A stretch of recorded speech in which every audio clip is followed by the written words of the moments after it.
Hello friends, welcome back to our YouTube class. तो आज की इस वीडियो में आप सभी का बहुत बहुत स्वागत है, मोस्ट वेलकम है। तो आज की इस क्लास में हम करने वाले हैं टेक्निक्स ऑफ डिसीजन मेकिंग के बारे में। तो ये हमारी आज की क्लास का टॉपिक है। इससे पहले जो भी आपका टॉपिक था, जो भी आपका कॉन्सेप्ट था, उसको हमने पार्ट 1 और पार्ट 2 में कवर कर लिया है। तो अगर आपने इससे पहले की वीडियो नहीं देखा है तो आप इसी वीडियो के प्लेलिस्ट में जाके देख सकते हो। तो वीडियो के एंड तक ज़रूर बने रहे, साथ ही वीडियो को लाइक एंड चैनल को सब्सक्राइब करना ना भूलें। तो स्टार्ट करते हैं आज की अपनी क्लास। तो सबसे पहले देखो, टेक्निक ऑफ डिसीजन मेकिंग के अंदर 2 पॉइंट इंक्लूड किए जाते हैं।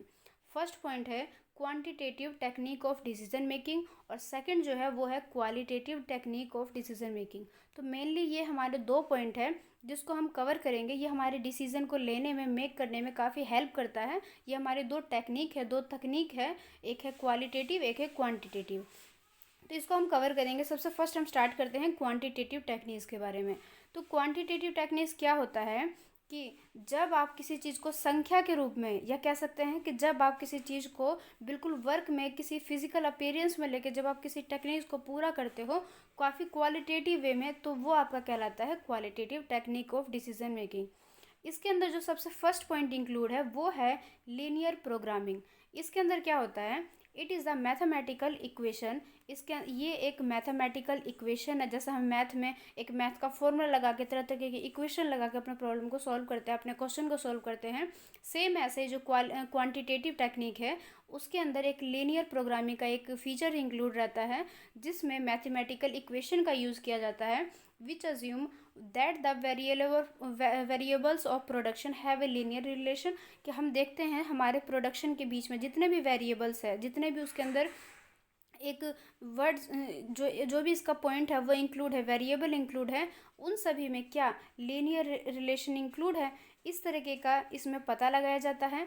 It help the manager to decide and allocate share and limited resources to competing project as to be maximize the benefit and profit and minimize the cost। And इसके अंदर क्या किया जाता है कि एक जो भी आपका काम करने के लिए रिसोर्सेज है उनके बारे में देखा जाता है कि इससे क्या मैक्सिमम प्रॉफिट मिल सकता है, साथ ही मिनिमाइज कर सकते हैं कॉस्ट को, इनएफिशिएंस को, या जो भी हमारा वेस्टेज है अपने काम के दौरान, उन सभी को क्या हम कम कर सकते हैं, साथ ही हम प्रॉफिट को क्या इस तरीके से बढ़ा सकते हैं। तो लीनियर प्रोग्रामिंग को इसके अंदर इंक्लूड किया जाता है। ये इक्वेशन डिफाइन करता है लीनियर रिलेशनशिप किन के बीच में, वेरिएबल्स के बीच में, which are constrained by limited resources while utilize the scarce resources to maximum potential। इसके अंदर ये रिलेशन फाइंड किया जाता है, या इसको डिफाइन किया जाता है कि किस तरीके से लिमिटेड रिसोर्सेज को आप अच्छे तरीके से यूटिलाइज करके उससे मैक्सिमम प्रॉफिट या मैक्सिमम जो भी आपका ऑब्जेक्टिव है उनको आप अचीव कर सकते हो।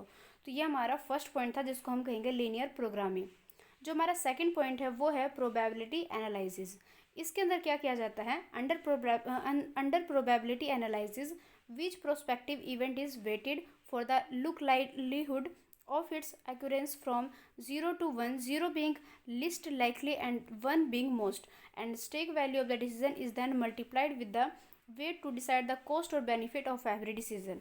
कि जितने भी आपने डिसीजन लिया है उसके अंदर प्रोबेबिलिटी के थ्रू एनालाइज किया जाता है, अनुमान लगाया जाता है कि आपका जो डिसीजन है उसका वेटेज कितना है। वेटेज कहने का मतलब ये है कि जो भी आपका एनालाइजिंग है या जो भी आपका डिसीजन है वो कितना आपको क्षमता प्रदान करता है आपके काम को कंप्लीट करने में, या उससे आपको कितना प्रॉफिट मिल सकता है, आपका डिसीजन कितना इफेक्टिव है, कितना लो है। इनके बारे में जब आप एनालाइज करते हो, अनुमान करते हो, तो वो हो जाता है आपका प्रोबेबिलिटी एनालिसिस। तो ये था आपका सेकंड पॉइंट। अब जो नेक्स्ट पॉइंट है वो है कॉस्ट बेनिफिट एनालिसिस। इसके अंदर आप क्या करोगे, अपने लागत से संबंधी आपके जो काम पे जितने भी कॉस्ट आ रही है, जितने भी आपके उसके ऊपर पैसा खर्च हो रहा है, कैपिटल खर्च हो रहा है, उनके बारे में आप एनालिसिस करोगे कि जो आपका कॉस्ट है वो आपको कितना कम करके आपको बेनिफिट ज़्यादा देगा। इट इज़ द टेक्निक, ये एक ऐसा टेक्निक है वेटिंग अल्टरनेटिव्स के अंदर कि जितने भी आपके सामने अल्टरनेटिव्स है उनमें से किसी एक का चुनाव करके कॉस्ट को कम करके बेनिफिट को बढ़ा के, so that the alternative where benefit is maximum, कि जहाँ पे आपको जो बेनिफिट है वो मैक्सिमम हो सके, ज़्यादा हो सके, अगेंस्ट उसके अगर हम अगेन देखें तो हमारा कॉस्ट जो है वो काफ़ी कम हो जाए। ये कह सकते हैं जितना हमने सोच रखा है बिल्कुल उतना ही हो, प्रॉपर तरीके से काम पूरा हो। Cost models may be developed to show cost estimate for each alternative and benefit model to show the relationship between each alternative and its effectiveness.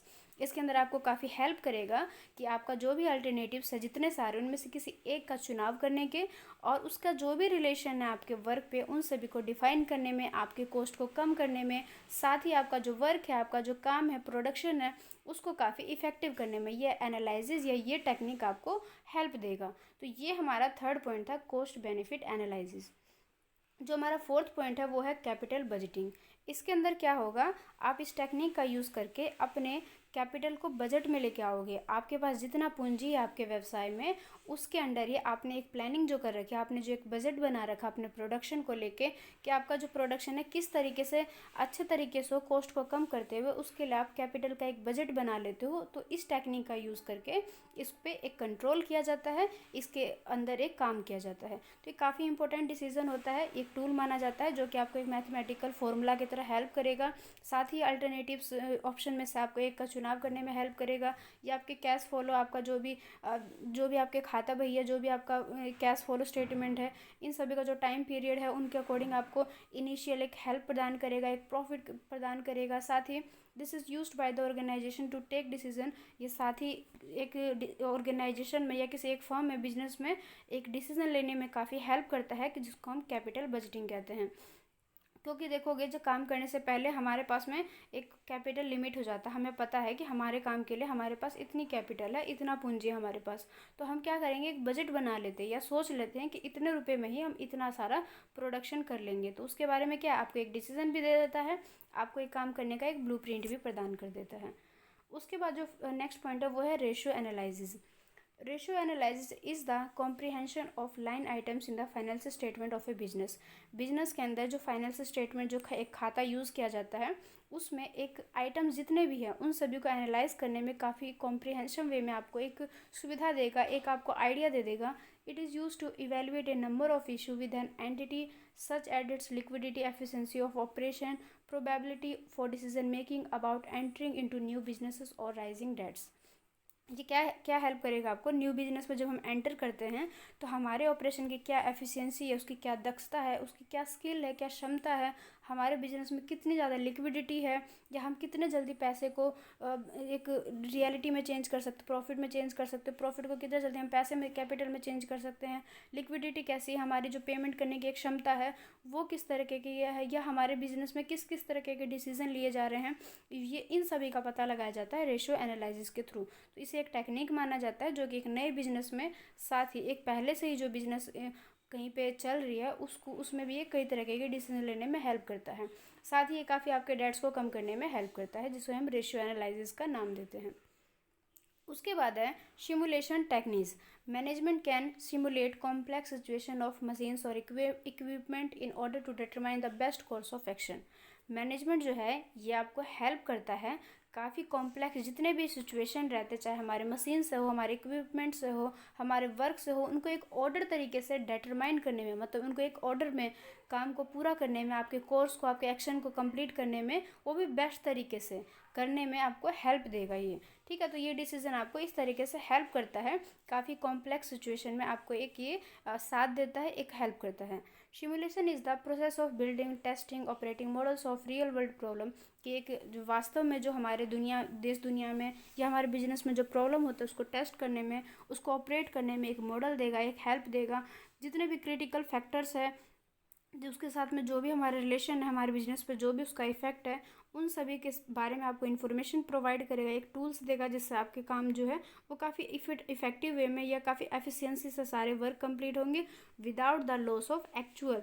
कि मतलब कि ये काम तो देगा ही आपको इफेक्टिव वे में, लेकिन साथ में आपको क्या करेगा, लॉस को कम से कम करने में, उसको टेस्ट हेल्प करने में, मैनिपुलेटिंग करने में, या ईच फिजिकली इस तरह का आपको हेल्प करेगा। एग्जाम्पल दे रखा है, technicians manipulating the speed of machine to determine the point at which it would begin to jam, break और हीट अप। ये एक एग्जाम्पल दे रखा है, जो टेक्नीशियन है वो मैनिपुलेट करते हैं किसी भी मशीन की स्पीड को किस पे निर्धारित करके, ये डिटरमाइन करके कि जो पॉइंट है जो उसको स्विच ऑन करने का, ऑफ करने का, बिगनिंग करने का, ये जहाँ से जाम हो जाता है, जहाँ से ब्रेक होता है, हीट अप करता है, तो ये सारे पॉइंट्स है जहाँ पे वो एनालाइज करके डिटरमाइन करके क्या कर सकता है, किसी भी मशीन की स्पीड को कम ज़्यादा मैनिपुलेट कर सकता है। तो एक एग्जाम्पल था जिसको हम नाम देंगे सिमुलेशन टेक्निक्स। नेक्स्ट जो हमारा पॉइंट है वो है क्विंग थ्योरी। इसके अंदर क्या किया जाता है, ये एक डिसीजन लेने की एक टेक्निक है जिसमें सिंपल फार्मूलाज का यूज़ करके, इक्वेशन का यूज़ करके आप अपने बिजनेस में तरह तरह के लेवलिंग करते हो, तरह तरह के जो वर्क है उनको ऑर्डरिंग में कंप्लीट करते हो, आपके कॉस्ट को कम करने में, या कह सकते हैं आपके जो भी नीड्स है उनको आपको पूरी करने में, आपका जो भी इन्वेंट्री है, जो भी स्टॉक है उसको होल्ड करने में, इस तरह की आपको सुविधा देगा। ये एक थ्योरी है जिसका हम फॉलो करते हैं अपने बिजनेस में। तो इस तरीके की जो थ्योरी है, जो टेक्निक है, इसको हम ऑर्डर तरीके से लेके चलते हैं, ऑर्डर मीन्स का फॉलो करते हैं, जिससे हमारा क्या होता है, जो भी हमारे बिजनेस के अंदर जो वर्क है वो काफ़ी अच्छे तरीके से कंप्लीट होते हैं। तो यहाँ पे आपका जो quantitative technique for decision making था वो कंप्लीट हो गया है। अब जो हमारा नेक्स्ट पॉइंट है वो है qualitative technique for decision making.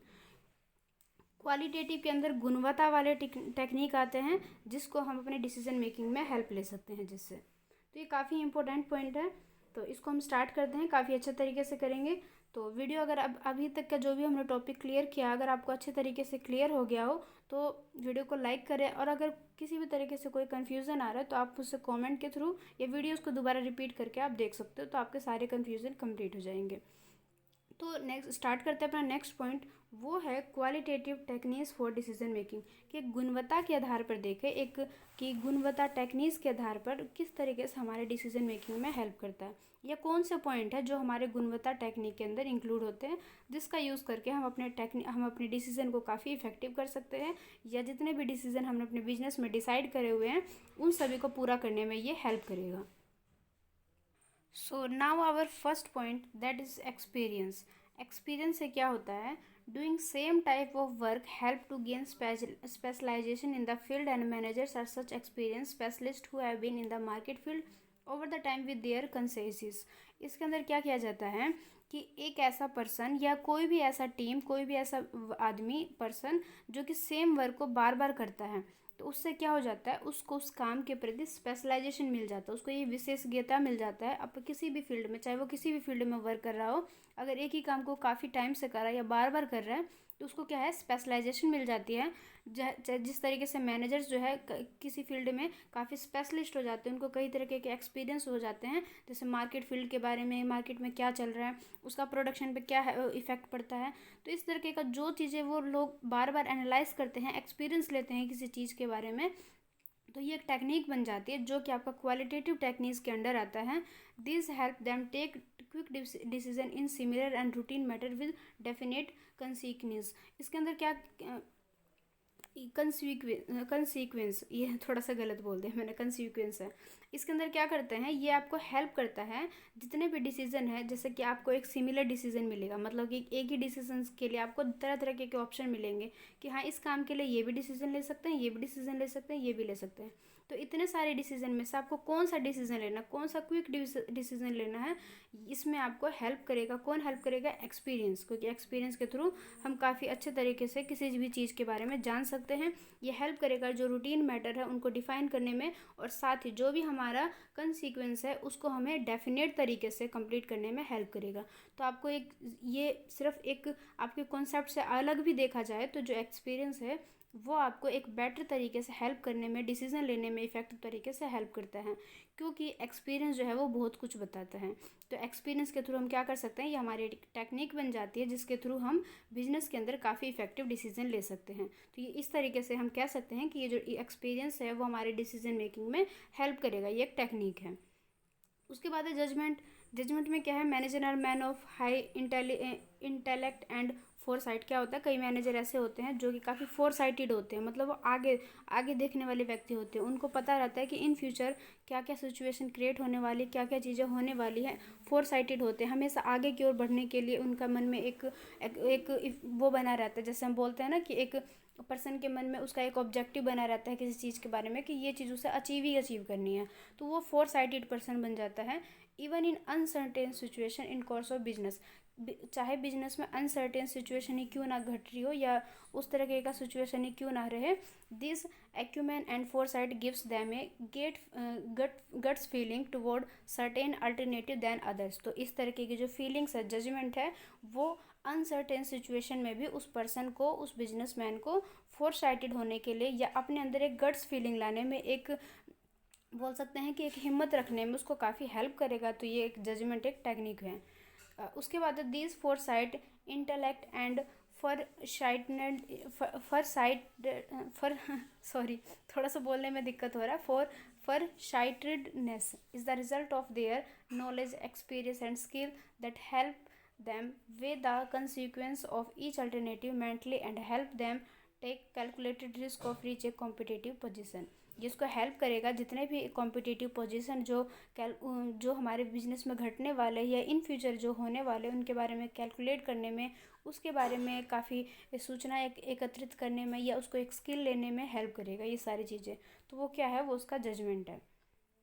उसके बाद है स्वॉट एनालिसिस। सबसे पहले स्वॉट की एक पहले आपको फुल फॉर्म पता होनी चाहिए। एस का मतलब होता है स्ट्रेंथ, डब्ल्यू का मतलब होता है वीकनेस, ओ का मतलब अपॉर्चुनिटीज़ और टी का मतलब थ्रेट्स।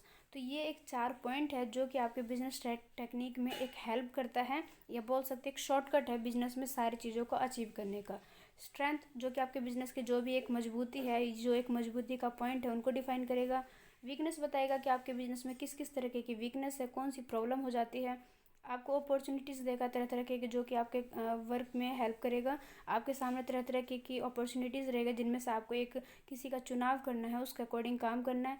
थ्रेट्स रहेगा, कई बार ऐसा हो जाता है कि बिजनेस के सामने कई सारे प्रॉब्लम रहते हैं, कई सारे एक प्रॉब्लम रहता है, या उसको बोल सकते हैं कि एक चुनौती रहती है। तो ये सारे क्या है, एक बिजनेस के अंदर एरिया में आते हैं जिसको हम स्वॉट कहते हैं। तो अगर आप एज अ बिजनेसमैन अगर आप स्वॉट का एनालाइज कर लेते हो, उसके बारे में पहले से ही मूल्यांकन कर लेते हो, तो ये क्या करेगा, आपको एनालिसिस करने में हर चीज़ों को, साथ ही आपको स्ट्रेंथ वीकनेस को पता रहेगा, तो आप इसको इम्प्रूव करने में, हर चीज़ों को काफ़ी अंडरस्टैंडिंग तरीके से, हर चीज़ों को काफ़ी अच्छे तरीके से करने में ये हेल्प करेगा।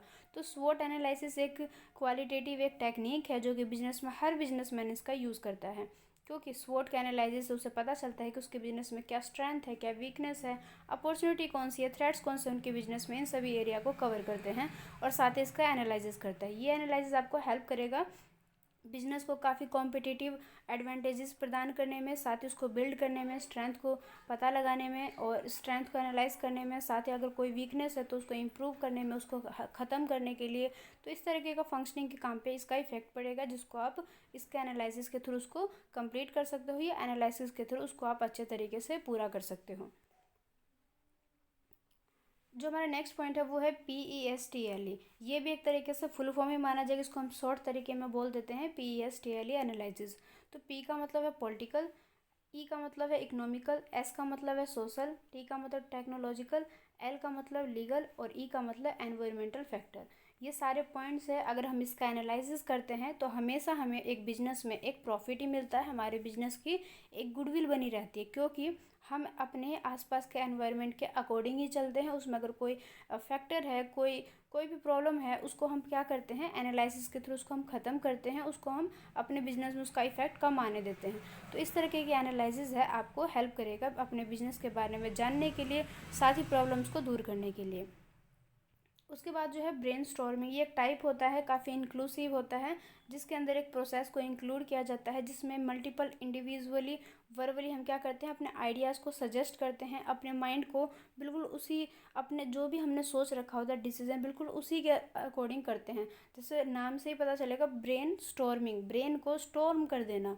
तो वैसे ही ब्रेन स्टॉर्मिंग के अंदर हम अपने एनालिसिस के थ्रू प्रॉब्लम को सोल्यूशन करेंगे, सिचुएशन देखेंगे, इवेलुएट करेंगे तरह तरह की चीज़ों को, साथ ही अगर उन चीज़ों को किस तरीके से कंप्लीट करना है, किस तरीके से पूरा करना है, उसको हम एक्शन में लेके आएंगे, अपने प्रॉब्लम को इवेलुएट करेंगे, सजेस्ट करेंगे अल्टरनेटिव चीज़ों में से किसी एक को चूज़ करने के लिए, साथ ही उसको क्लियर करने के लिए तरह तरह के जो आइडियाज़ है उसको हम रिस्ट्रिक्टेड करना है या अनस्ट्रक्चर्ड करना है। तो इस तरीके को हम इसको इम्प्रूव करेंगे, जो कि हम करेंगे ब्रेनस्टॉर्मिंग के थ्रू। उसके बाद ये एक नेक्स्ट आपका टेक्निक है जिसको हम कहेंगे DELPHI। तो ये भी एक सेम डिसीजन है, सेम टेक्निक है, जैसे जितने भी टेक्निक्स है, ये सारा जितने भी टेक्निक का पढ़ा हमने, ये सारा इन सभी का मेन ऑब्जेक्टिव जो है बस आपके डिसीजन से ही है। इतने सारे टेक्निक है बट इन सभी टेक्निक का यूज़ सिर्फ और सिर्फ आपके डिसीजन पर फ़र्क पड़ेगा कि आपका डिसीजन क्या सही है क्या गलत, उसको इम्प्रूव कैसे कर सकते हो। अगर आपका डिसीजन सही है तो उसको मेंटेन रख के आगे कैसे बढ़ा सकते हो। तो ये भी एक टेक्निक ही है सेम वैसे, जो कि काफ़ी हेल्प करेगा आपके जो भी फील्ड है उसमें हर चीज़ों को एक्सपर्ट तरीके से पूरा करने में, जो भी आपके ओपिनियन है उसको कंप्लीट करने में, आपकी रिस्पॉन्स को काफ़ी इफ़ेक्टिव करने में, आपका एक्शन जो भी आपका वर्क के प्रति है उसको कंप्लीट करने में, रिस्पॉन्स को डिस्ट्रीब्यूट करने में, या अगर कोई प्रॉब्लम आ रही है तो उसको इम्प्रूव करने का। ऑलमोस्ट बस हम ये अगर हम सीधी बात में कहें या वन वर्ड में कहें तो ये सारे टेक्निक का मेन मकसद है आपके डिसीजन को पूरा ही करना या आपके डिसीजन को काफ़ी इफ़ेक्टिव करना ही इन सभी टेक्निक का मेन उद्देश्य होता है। और ऑलमोस्ट सभी के बीच में एक ही काम यूज़ किया जाता है कि आपके डिसीजन को चेक करना, एनालिसिस करना, उनके बारे में रिव्यू करना, एनालिसिस करना, कोई प्रॉब्लम आ रही है तो उसको दूर करना, कोई स्ट्रेंथ है तो उसको मेंटेन रखना।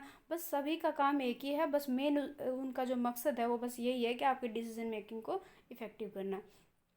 उसके बाद सेम नेक्स्ट पॉइंट है फैक्ट में आप क्या करोगे, इन्फॉर्मेशन का जो बैकग्राउंड है या जो भी आपका इन्फॉर्मेशन उसको डेवलप करोगे, इवेलुएट करोगे तरह तरह के अल्टरनेटिव्स को, जो भी आपका फैक्ट है जो कि आपके बिजनेस पे उसका इफेक्ट आता है, उन सभी चीज़ों के बारे में आप चेक करोगे, एनालिसिस करोगे, इंटरप्रिटेशन करोगे डिसीजन के बारे में। जो भी आपका फैक्ट है देखोगे कि जो आपका जो टेक्निक है वो इंडिपेंडेंट है या किस तरीके से उस टेक्निक को यूज़ करके आप डिसीजन ले सकते हो, या एक बेसिक दे देता है आपको डिसीजन लेने में, जो कि काफ़ी प्रेफर करता है हमारे बिजनेस में। जो एक साउंड बेसिस है उसको आपको प्रेफर करने में या कंप्लीट करने में ये सारा हेल्प करेगा, जो कि हमारा फैक्ट कहलाता है। स्टैंडर्ड प्लान्स का भी यही एक मेन उद्देश्य रहता है कि आपने जो भी प्लान बना रखा उसका एक स्टैंडर्ड मेंटेन रहे, या किस तरीके से टेक्निक को पूरा करना है, उसको किस तरीके से हम रूटीन में यूज़ कर सकते हैं, अपने एक्शन को किस तरीके से फॉलो करेंगे, टेक्निक को आप किस तरीके से जनरली यूज़ करोगे। ये सारे जो मेन इनका जो ऑब्जेक्टिव बन जाएगा वो हो जाएगा आपके प्लान को एक स्टैंडर्ड तरीके से कंप्लीट करने में। जो भी आपकी ड्यूटीज़ है, जो भी आपके डिसीज़न है, ये जो भी आपका एक इन्फॉर्मेशन है, उनको एक बेटर तरीके से कंप्लीट करने का एक मेन ऑब्जेक्टिव है। तो ये सारे इनके यही पॉइंट थे जिनका मेन उद्देश्य था सिर्फ और सिर्फ आपकी डिसीजन मेकिंग को इफेक्टिव बनाने में, उसको काफ़ी इम्प्रूव करने में। तो आई थिंक आपको ये सारे पॉइंट्स क्लियर हो गए होंगे। नेक्स्ट पॉइंट है हमारा ऑर्गेनाइजिंग, तो इसको हम अपने नेक्स्ट वीडियो में कवर करेंगे। आज की इस क्लास में बस हम इतना ही करेंगे। यहाँ तक अगर आपको कोई भी प्रॉब्लम आ रहा है तो आप कमेंट के थ्रू या वीडियोस को रिपीट करके आप देख सकते हो, अपने डाउट्स को क्लियर कर सकते हो। इसके बीच में अगर कोई भी प्रॉब्लम आ रही है तो आप मुझसे पूछ सकते हो डायरेक्टली। और साथ ही एक इम्पोर्टेंट चीज़ बताना चाहती हूँ कि ये जितने भी टेक्निक आपने किया है ये टेक्निक अलग अलग है, बट इन सभी का मेन काम जो है सिर्फ और सिर्फ आपके डिसीजन से रिलेटेड है। तो दो पॉइंट थे, क्वांटिटेटिव टेक्निक और नेक्स्ट जो था वो है क्वालिटेटिव टेक्निक। तो दोनों टेक्निक का यूज़ क्या करके हम क्या करते हैं, अपने डिसीजन को अच्छे तरीके से रखने में, उसको मेंटेन करने में। अगर डिसीजन के बीच में किस किस तरीके के प्रॉब्लम आते हैं, मार्केट में किस किस तरीके के चेंजेस आते हैं, उन सभी को फेस करते हुए आपको क्या करना है, अपने डिसीजन को काफ़ी इफ़ेक्टिव रखना है, काफ़ी मजबूती प्रदान करनी है सभी चीज़ों को, और अपने प्रोडक्शन को, आपकी जो भी सर्विसेज प्रोवाइड कर रहे हो उन सभी को एक बेहतर तरीके से पूरा करने में। तो आई थिंक आपको ये टेक्निक समझ आ गए होंगे कि क्वालिटेटिव और क्वांटिटेटिव टेक्निक किस तरीके से हेल्प करता है, किस तरीके से वर्क करता है। तो आज की इस क्लास में बस हम इतना ही करेंगे। वीडियो कि यहाँ तक बनने के लिए थैंक यू सो मच। अगर आप वीडियो के यहाँ तक बने हुए हैं तो प्लीज़ एक फर्दर रिक्वेस्ट है आप सभी से, वीडियो को लाइक करें, चैनल को सब्सक्राइब करें। साथ ही इसी वीडियो को प्लेलिस्ट बनी हुई है, प्लेलिस्ट में आप जाके पार्ट्स के थ्रू आपको वहाँ पे सारे वीडियो सेट मिल जाएंगे। तो अगर कोई भी वीडियोस आपको जो आपने मिस कर दिया या जो आपने नहीं देखा तो आप प्लेलिस्ट में जाके उनको काफ़ी आसानी से फाइंड आउट कर सकते हो और वहाँ से आप देख सकते हो। तो वीडियो अगर आपको अच्छी लगे तो वीडियो को लाइक करें, चैनल को सब्सक्राइब करें। मिलते हैं अपने नेक्स्ट वीडियो में, उसमें हम अपने नेक्स्ट टॉपिक को स्टार्ट करेंगे। तो थैंक यू सो मच।